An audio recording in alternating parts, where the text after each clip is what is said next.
Welcome to the Lessons from Your Hairstylist podcast, where we uncover and leverage your unique beauty and personal style.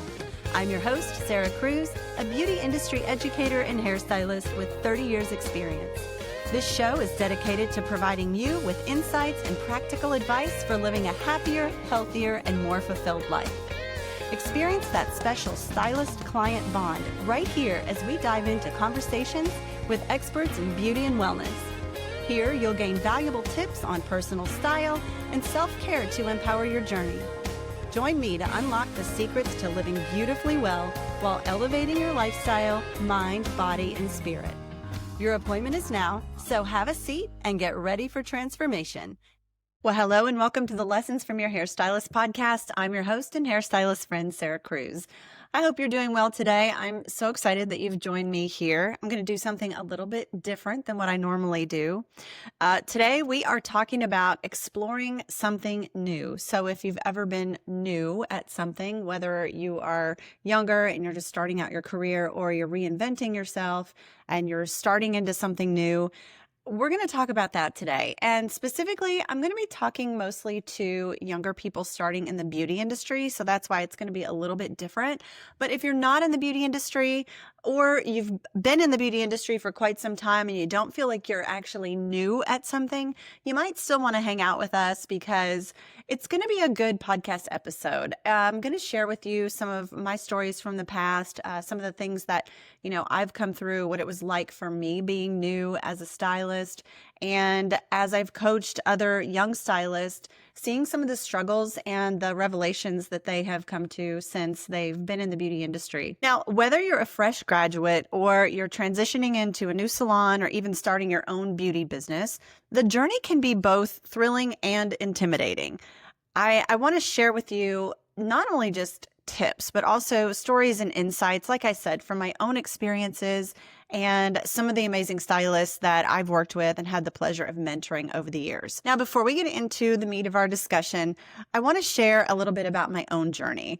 I'm going to tell you a little story about how I got into the hair industry and then what it was like when I first started in my first salon. When I first started and I graduated beauty school way back in 1993, I went to a beauty school off of the public square in a little town of Kentucky.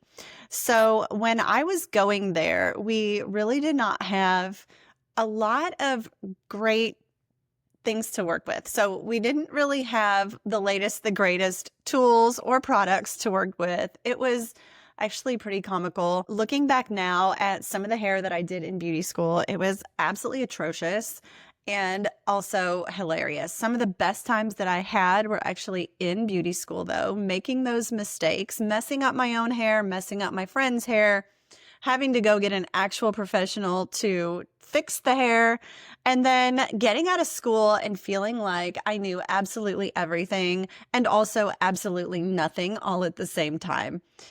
So it was a really odd time. You've got a lot of angst about it when you first get out of beauty school. Now, this was my experience back in 1993, and I know it's different now because I do work with younger stylists, people just coming out of school. I mentor at schools. I've taught in salons across the country. So I do hear some of the struggles that today's new artists are going through. But for me, it was very intimidating. It was very overwhelming when I first started, and there weren't a lot of prospects for jobs back then. I was in a very small town, like I said, and there was one new salon that had come into town, and it was in the strip mall over by Walmart. I'll never forget. And it was called Custom Cuts. And it was some guy who did not even do hair that owned this salon. It was like a walk-in salon. We did a lot of haircuts, but we also did colors and perms and things like that. I come from the days of perms, so I could do it all.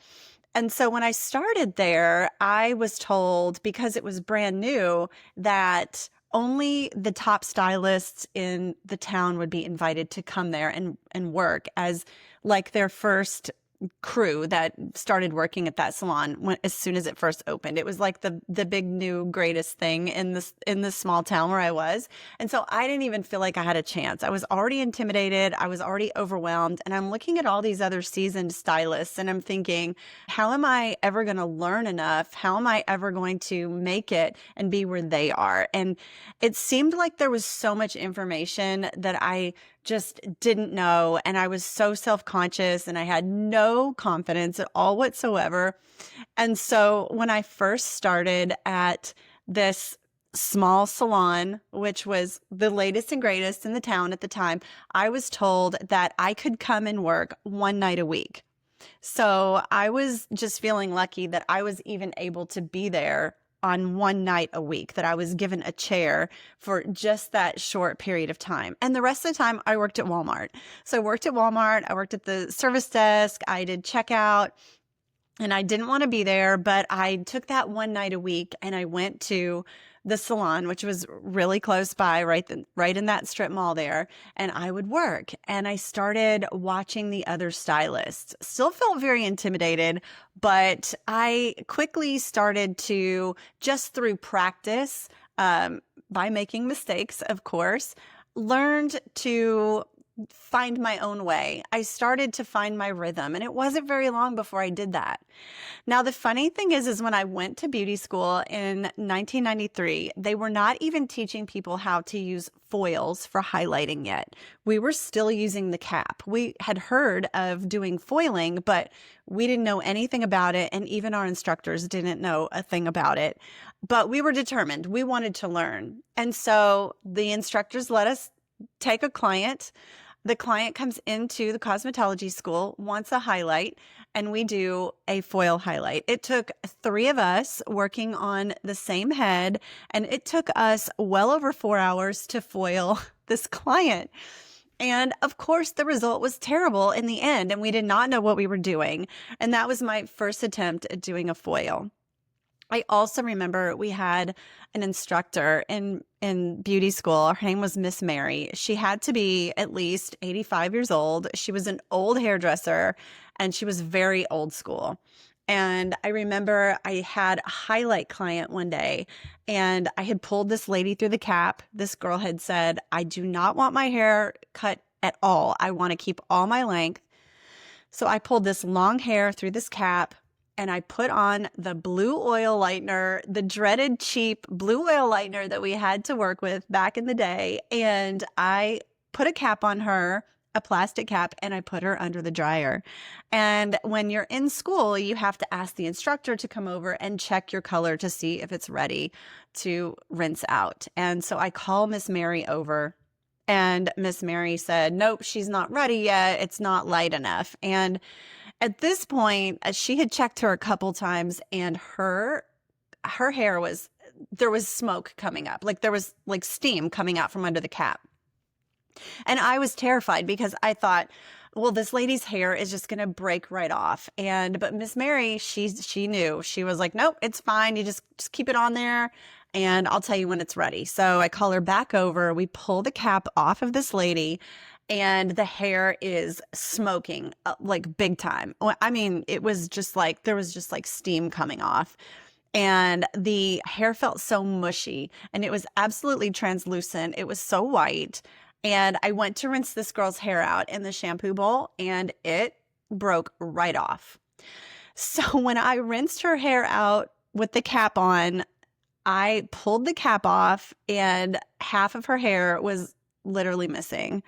And I called over Miss Mary and Miss Mary just says to this girl, well, your hair's kind of dried out. We're going to have to cut it. And we wound up having to cut her hair so short. And this girl cried. This was my introduction to highlighting. So when I tell you, when you start, you're going to have stressful experiences. This was even before I was in a salon. So there are going to be stressful experiences. whether you're a new stylist or you are somebody who is starting on a new service offering. Maybe you're learning extensions, or maybe you're learning how to do something different. Maybe you're not even in the beauty industry. Maybe you're starting over and you're having to get your legs under you. There are going to be these mistakes. There's going to be times where you are going to walk through some kind of painful stuff in order to get mastery. And that's where you are when you're first starting something. That's kind of how it is when you start out. Now, you have to love what you're doing, especially if you're in the beauty industry.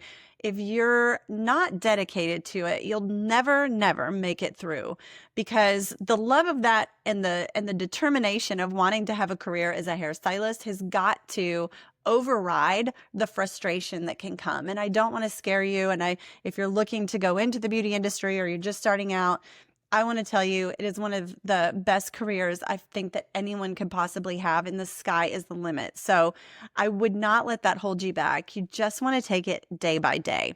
So that's my story of starting. So I want to today in this episode give you 6 key points that can help you thrive if you're starting something new. Point number 1, it can feel overwhelming. We already talked about this a little bit, but I think we can all agree that walking into a new environment, a new situation like a salon, can be an emotional roller coaster. You're actually stepping into a space filled with new faces, techniques, expectations. And when I first joined that first salon, I distinctly remembered the chaos of the first week. There were so many products to familiarize myself with because I hadn't used those products in beauty school. Not to mention the different personalities of your coworkers. You're feeling very intimidated. And then there's the clients that come in looking to you to do a good job on their hair, and you're not even feeling that confident yourself. So it was very scary. I felt like I was definitely in over my head, but here's what I learned. It is actually vital to acknowledge the feelings that you have of all of this overwhelm and this anxiety and things like that, and just let it be there. Instead of pushing it aside, just try to embrace it and know that it's part of the process. One technique that helped me was actually creating a learning plan. So this helped me feel like I was actually in control of my process and of my progress. So I would write down everything I felt overwhelmed by, and then I would just break it into smaller, actionable steps. So for example, if a color formulation felt like it was daunting and I didn't know how to do something, not only would I go to bed and dream about this at night and think about it in my head and strategize, I actually dedicated time each week to study a specific type of color and practice it on a mannequin. You really need to take control of your own learning. That's the most important thing. One thing I learned early on is hustle beats talent when talent won't hustle. So you may not be the most talented, most naturally able person to do whatever this new thing is. Maybe it's something you really have to work at. So if you work consistently and you show up time and time again and you're putting in those reps the way that I did, then you are going to succeed. It is all about your attitude. It is all about your willingness to learn. It's all about humbling yourself and knowing where you are and being dedicated to getting further ahead. You can't let it discourage you. You've got to just take it day by day. And that's where I was. So I was doing these little things, taking these small little steps that would help me to jump to the next little stepping stone and the next little stepping stone. And that's how you have to look at it. You know, you're moving forward, but you just keep moving forward. And you shouldn't be worried about whether you're not far enough along compared to this person over here or this person over here. You want to just be on your own path and taking control of what it is that you yourself need to learn to get there. And remember, it's okay to ask questions. The beauty industry, for one, thrives on collaboration. So your colleagues, when you get started in a salon, you know they were all once beginners as well. And most of them are happy to help and navigate those overwhelming moments. You'll find your people who are willing to lend a helping hand, who are there to support you. And it's good to lean on those people. So building a support network can definitely make a huge difference. So don't hesitate to lean on others. Now, point number 2, like I said, you've got to be good with where you are. Being okay with where you are on your journey is imperative. This is a fundamental aspect that many new stylists struggle with. And like I said, sometimes we feel like we know everything, and then you turn right around and feel like you don't know anything at all.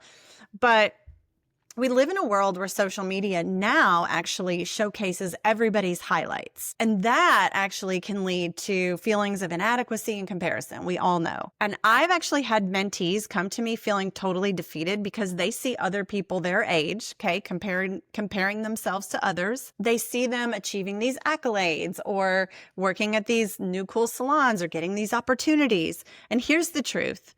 Every single stylist and every single one of us, no matter what path we're on, has our own unique path. So it's all going to unfold totally different for everybody. You're not meant to walk somebody else's path, so be where you are. What really helped me with this was practicing mindfulness. So not only did I create these like little baby steps for myself in the learning, but I was also really mindful and I started keeping a journal. And in the journal, I would reflect on my experiences and my progress. So I would write down my actual progress. Like I learned this today, or, oh, I figured this out about this. And I felt like I was making small strides. So I could go back into the journal then and look to see how far I had come, because sometimes we forget about all those little things that happen along the way, day to day, that is constantly moving us forward.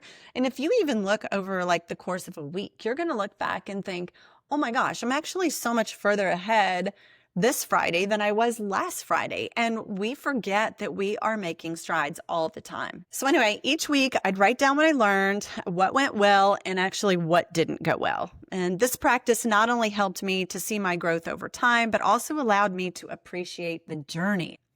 Additionally, set realistic expectations. Your first few months might involve a lot of learning and less earning. That's the thing when a lot of folks get out of beauty school. We have these ideas that we're going to launch right into doing this great hair and making money for it. We love doing hair. Now we're going to do hair and make money. This sounds like a dream. And what happens so often is new stylists get out of cosmetology school and they realize this is a lot of work. This is a lot of stress, and I'm still broke. This is the hardest time of all, and you have to give yourself grace in this period of time. This is where it is so important to remember to celebrate those small wins. Like if you get a haircut just right, or you receive positive feedback from a client, take that, like grab onto that, because if you can look at all those small wins, you're going to start to feel like you're growing and you're getting somewhere. And these moments are your stepping stones to ultimate success.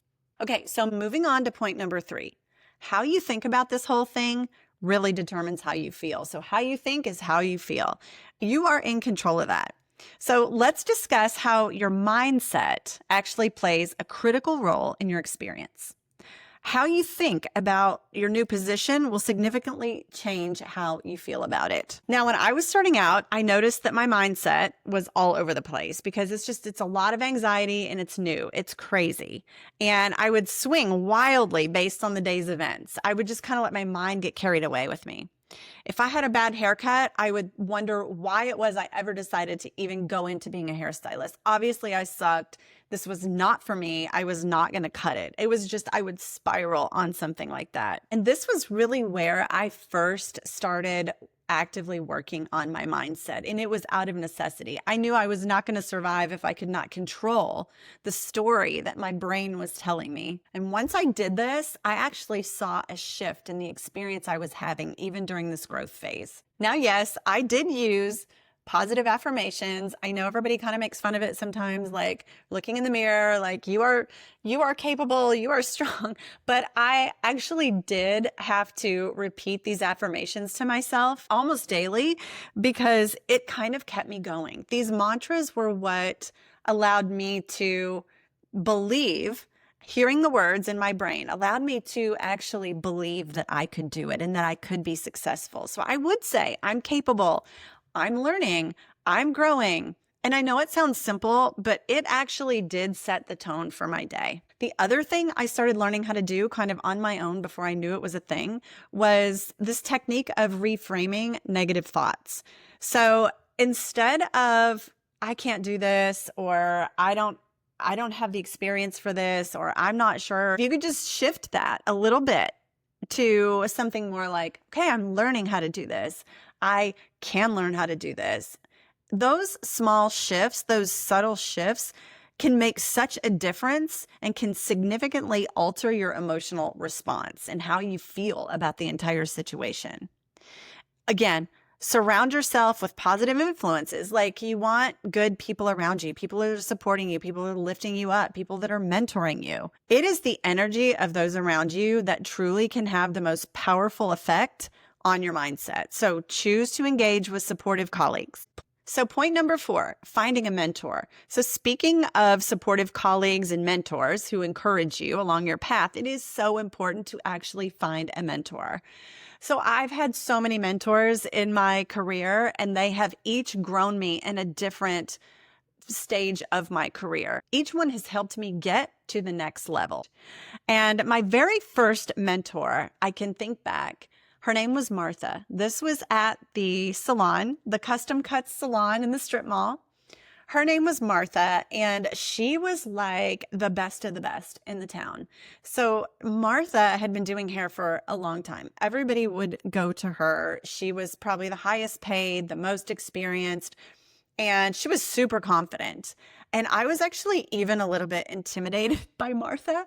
It was so funny because she was somebody with a big personality and she was really funny, but the confidence she had and also her very direct personality just made me feel so, I think, unsure. And I was not quite certain how to go about interacting with Martha. I think to me, I may have felt like she wouldn't want to engage with me because I wasn't where she was. And as I got to know her, that was actually not true at all. And if you remember, I said they really didn't teach us how to do any sort of foil highlighting in school.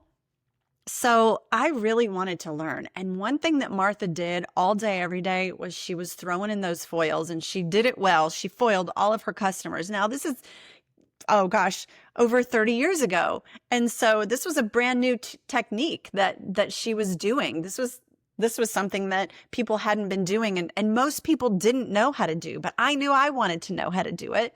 And so I asked Martha one day if she would teach me how to foil. I didn't learn how to foil hair until I was out of cosmetology school. So Martha one day decided that she needed her hair done, and we carved out some time in the salon, and she said, "You're going to foil my hair." I was terrified. I, first of all, didn't want to even work on a real person to start with. I'm thinking maybe we're going to grab a mannequin head somewhere, or I'm going to get some practice out somewhere besides a real person. But then I'm also going to be working on Martha, who was like the best, and I knew nothing. And now I'm going to be doing her hair. I was shaking in my boots. And it was so funny because she wasn't having any of that. She slapped that bowl down on the station. She slapped a cape around her neck, and she said, "All right, here's what you're going to do." And she started instructing me on how to foil. And she gave me a step-by-step technique, and she walked me through every step of the way. And with my hands shaking, I did that foil. I will never forget.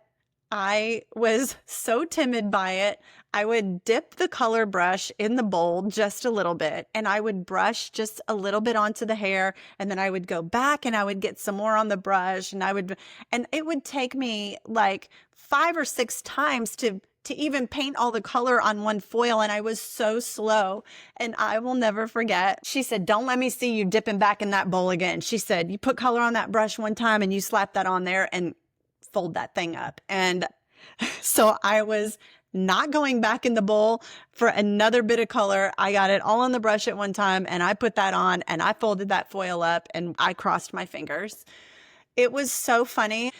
And that taught me so much. That set the tone for me becoming an actual highlight specialist, a blonding specialist.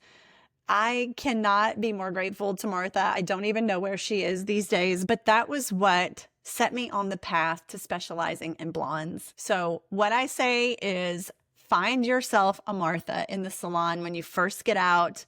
Ask them to take you under their wing. If you can work in an associateship or an assistantship like we have at our salon, that's beautiful too, because if you can work one-on-one with somebody who can show you the ropes, it will help you so much in your career. It is an invaluable thing to have. Now, finding a mentor is not just a one-way street.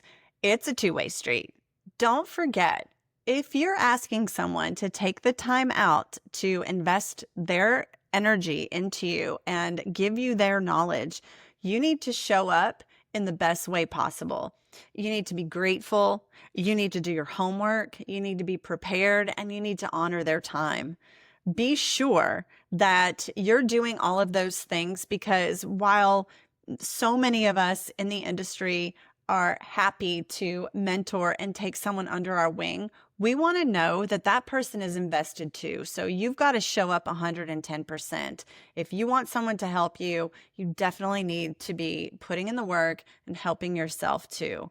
Make it worth their while. Make it worth their investment and time in you. They want to do it. Most people want to help and they want to feel good about it. But if you're not going to show up, don't waste somebody's time. You've got to put in your part. Remember to write a thank you letter, take them to dinner, take them to lunch, do something that shows gratitude to them, and always value their time. It will go so far. Showing appreciation for your mentor's time and knowledge fosters the positive relationship going forward. Number 5, very important to remember.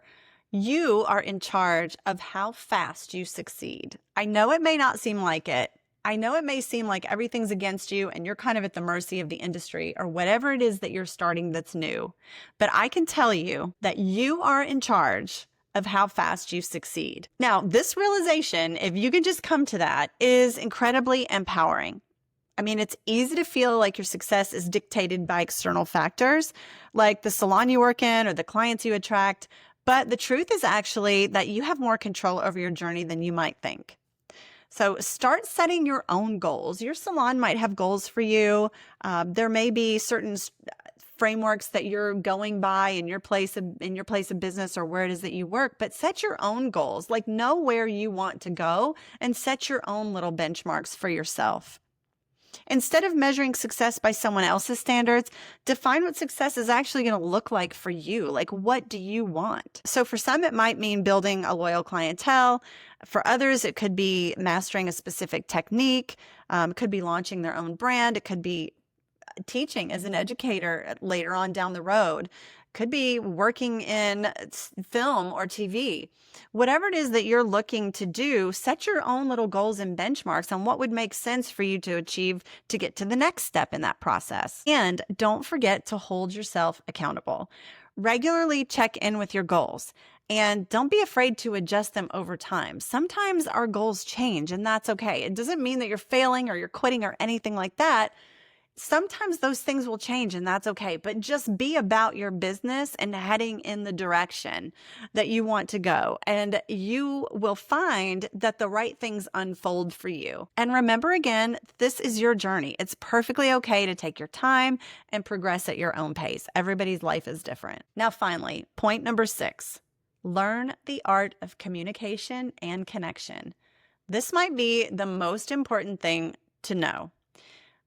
Did you know that connection is the number one thing that's going to grow your business? Knowing how to communicate with someone effectively, being authentic, knowing how to make them feel comfortable with you and enjoy coming to see you, that is a skill that you really need to invest in if it isn't something that comes naturally for you. Communication is an art.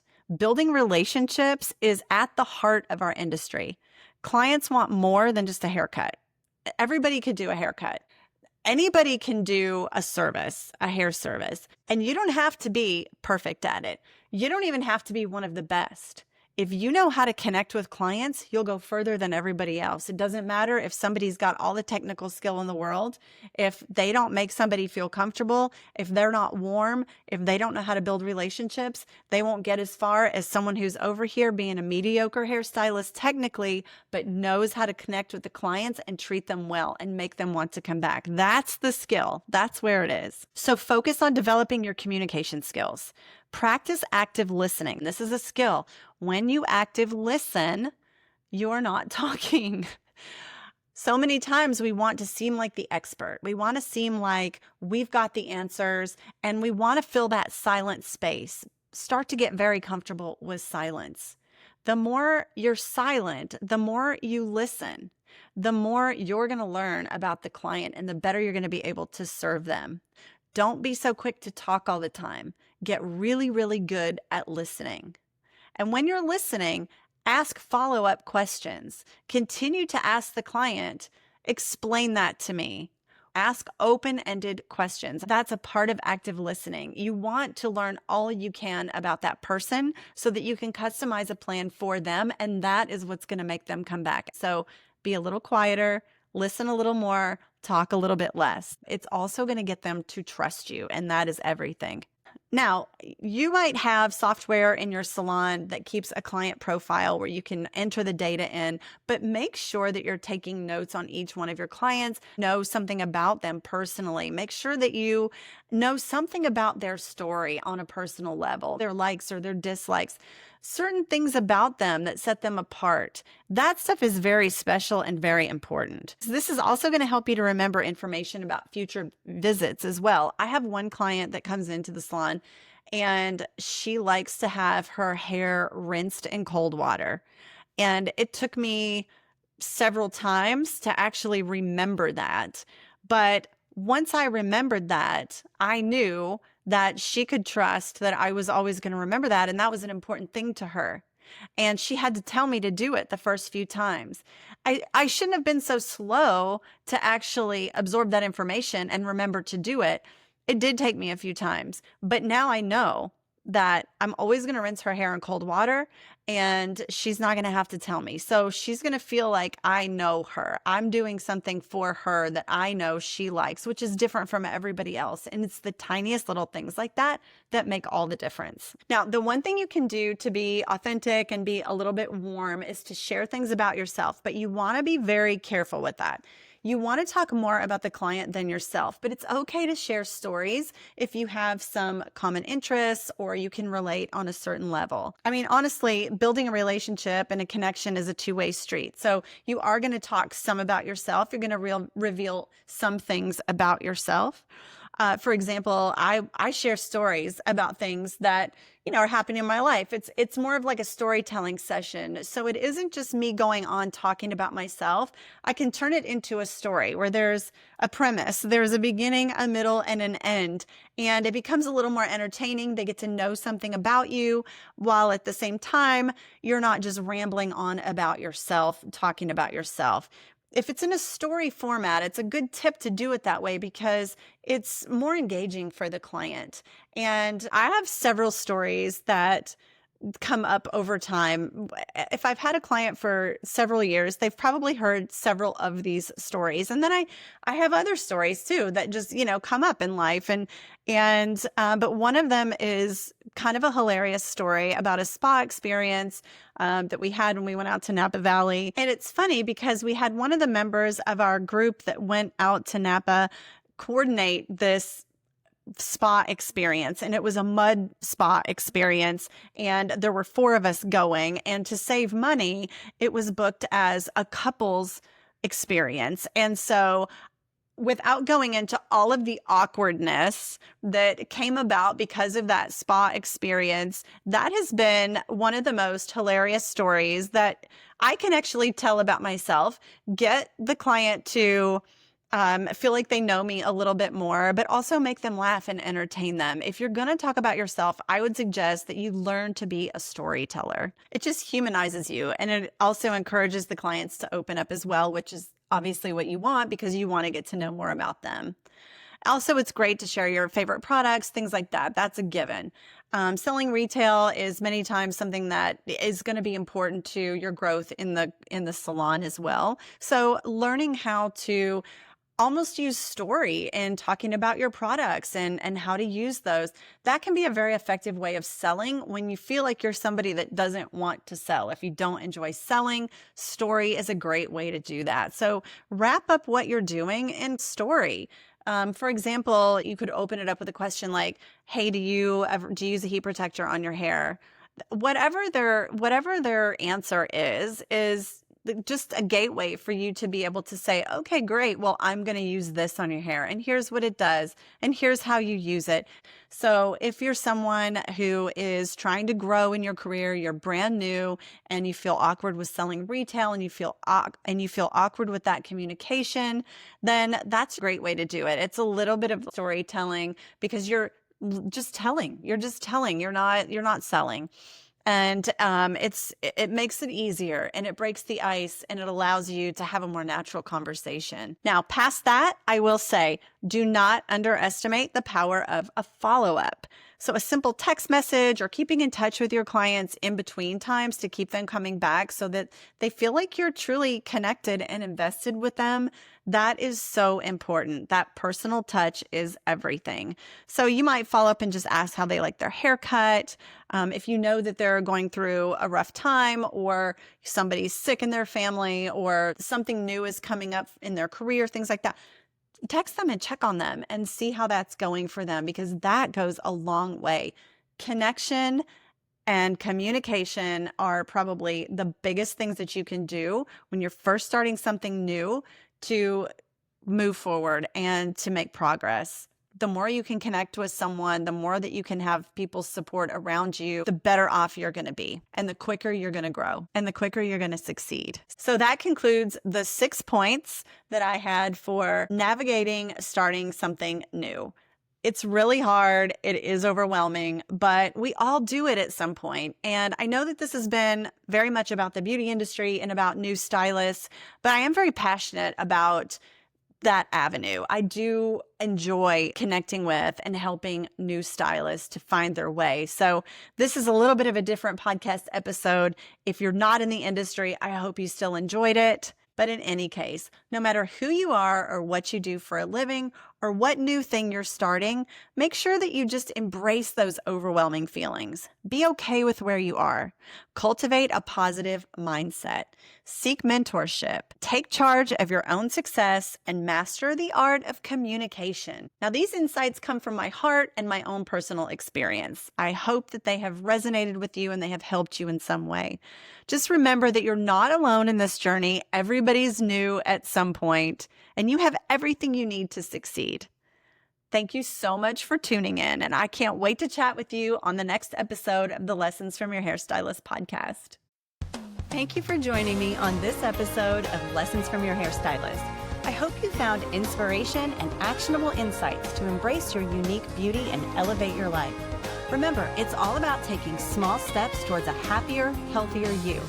If you enjoyed today's conversation, please take a moment to subscribe, leave a review, and share this episode with someone who might benefit from it.